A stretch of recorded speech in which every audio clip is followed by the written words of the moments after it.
પાટણના હારીજ તાલુકાના અરીઠા અને દાતરવાડા માયનોર કેનાલ અધિકારીની ઘોર બેદરકારી સામે આવી છે।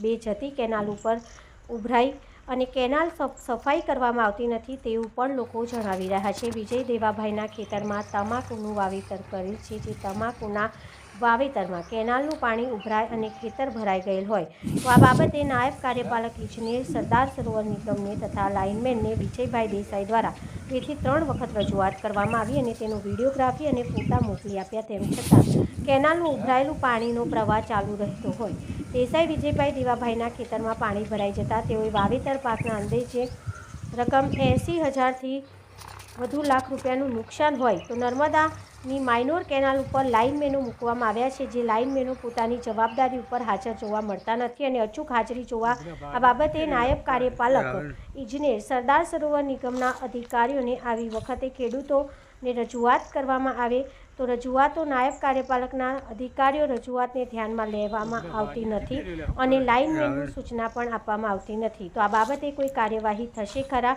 અહેવાલ જયંતિભાઈ ઠક્કર, સિહોરી, કાંકરેજ।